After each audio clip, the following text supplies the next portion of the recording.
Tragedi Tanjung Priok.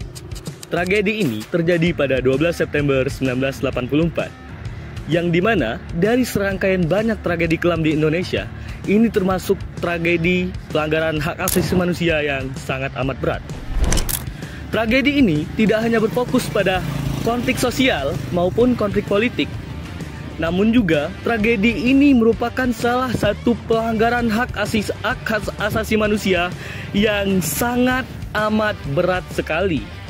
Berikut kita akan membahas mengenai dampak, kronologi peristiwa, dan hubungan tragedi ini dengan hukum tata negara. Kaki yang bersepatu semahal sapi, mulut yang semanis minuman berkarbonasi. Peristiwa ini dimulai pada 7 September 1984.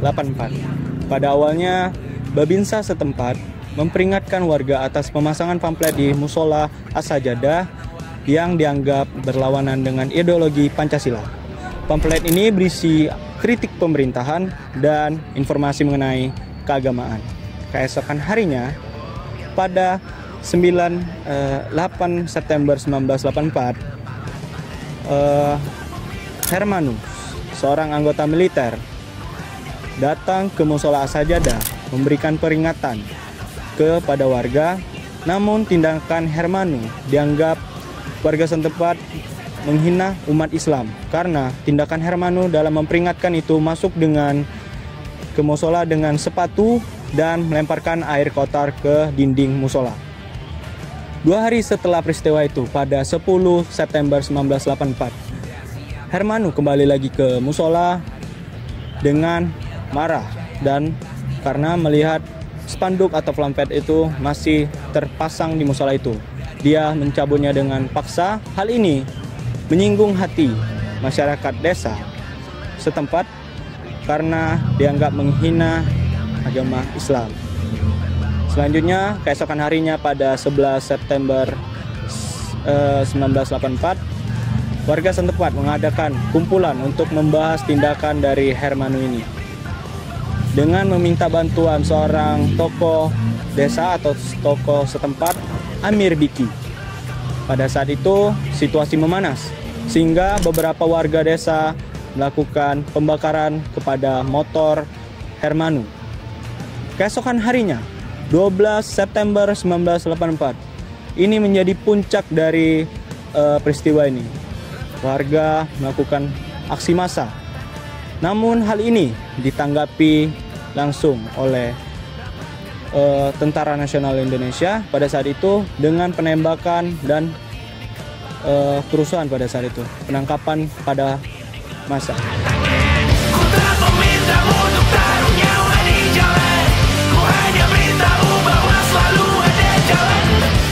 Dalam insiden tersebut, 23 orang tewas dan yang lainnya mengalami luka-luka yang serius. Hal ini sekali lagi menjadi contoh bagaimana pelanggaran hak asasi manusia ini bekerja dengan sangat-sangat tidak manusiawi dan tidak memanusiakan manusia. Banyak juga korban-korban ini yang ditangkap tanpa diproses hukum terlebih dahulu. Mereka ditangkap, dibunuh, dibantai satu persatu. Maka dari itu sudah sangat jelas, bukan? Bahwa ini adalah pelanggaran hak asasi manusia yang sangat kejam. Kerusuhan yang terjadi di Tanjung Priok merupakan salah satu contoh ketidakpuasan masyarakat terhadap kebijakan pemerintah. Selain itu, ketimpangan sosial merupakan salah satu faktor utama terjadinya kerusuhan ini. Ketimpangan sosial merupakan faktor yang menyebabkan dari menurunnya integritas terhadap masyarakat kepada pemerintah. Oleh karena itu, pemerintah pula juga harus mendengarkan aspirasi dan juga meningkatkan taraf hidup masyarakat yang hidup di lingkungan kumuh dan juga padat penduduk seperti Tanjung Priok ini, agar konflik seperti ini tidak jadi ke depannya.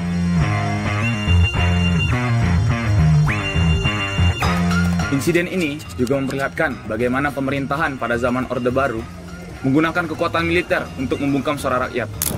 Hal ini tentunya akan menyebabkan trauma kolektif kepada seluruh rakyat Indonesia. Bagaimana tidak?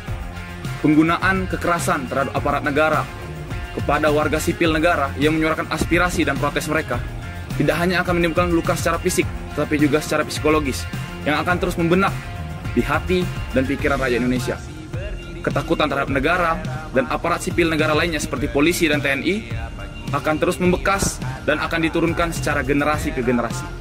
Oleh karena itulah, pemerintah harus menyembuhkan luka tersebut dengan cara menjadi pemerintah yang jujur, menjadi pemerintah yang mesejahterakan rakyatnya, dan menjadi pemerintah yang peduli dengan seluruh rakyat untuk kedepannya. Belum ada hatinya, masih dipeluk setan. Alergi peradaban, alergi kemajuan. Hukum tata negara adalah hukum yang membahas mengenai bagaimana hubungan antara warga negara dan pemerintah. Dalam kasus ini, kita akan melihat bagaimana hukum tata negara memandang mengenai peristiwa Tanjung Priuk. Peristiwa Tanjung Priuk sendiri dinilai oleh hukum tata negara telah melanggar banyak sekali pelanggaran-pelanggaran, terutama pelanggaran hak asasi manusia, di mana hal ini bisa terlihat dari adanya aparat keamanan yang dimana telah melakukan hal berupa kekerasan terhadap warga sipil, menimbulkan kematian, bahkan penembakan secara langsung. Tak hanya itu, ada juga proses di mana aparat keamanan menahan warga sipil tanpa adanya proses hukum, yang dimana hal ini tidak sesuai dengan prinsip negara hukum Indonesia. Baiklah, asas-asas hukum yang ada di bidang tata negara seperti kedaulatan rakyat dan negara hukum seharusnya dapat menjamin bahwa setiap tindakan yang dilakukan oleh pemerintah Indonesia itu sesuai dengan konstitusi yang ada di Indonesia. Namun nyatanya hal itu tidaklah diterapkan oleh pemerintah Indonesia. Seperti yang dapat kita lihat di kasus ini, mekanisme check and balance telah gagal mencegah pelanggaran yang dilakukan oleh aparat negara Indonesia. Sebelumnya perlu kita ketahui lebih dulu, apa sih itu mekanisme check and balance? Mekanisme check and balance adalah suatu mekanisme yang mendistribusikan kekuasaan ke seluruh sistem politik yang bertujuan agar suatu lembaga atau individu tidak memegang kekuasaan penuh.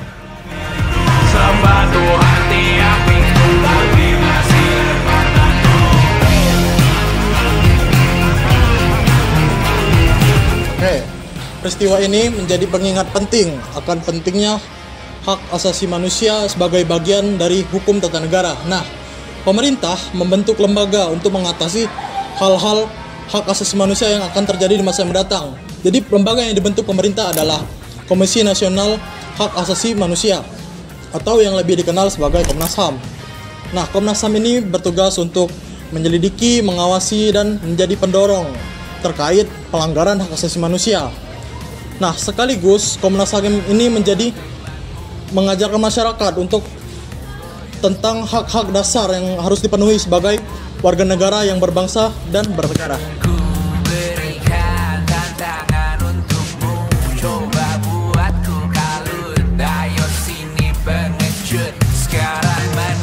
Reformasi hukum pasca Orde Baru memang harus ditingkatkan agar perlindungan hak asasi manusia dapat lebih efektif dan menyeluruh. Peristiwa Tanjung Priuk merupakan salah satu bukti nyata bahwa sistem hukum yang lemah dapat menyebabkan tragedi kemanusiaan yang memilukan. Tragedi ini menjadi pelajaran penting bahwa penegakan hukum yang adil dan transparan dapat menjadi fondasi utama bagi sebuah negara untuk menciptakan negara yang menjunjung tinggi hak asasi manusia. Oleh karena itu, pembenahan aparat penegak hukum seperti kepolisian dan peradilan menjadi sangat penting agar dapat menjamin keadilan bagi setiap warga negara. Selain itu, pengawasan terhadap pelanggaran hak asasi manusia itu juga sangat penting untuk ditingkatkan agar kasus serupa itu tidak terjadi lagi di masa depan.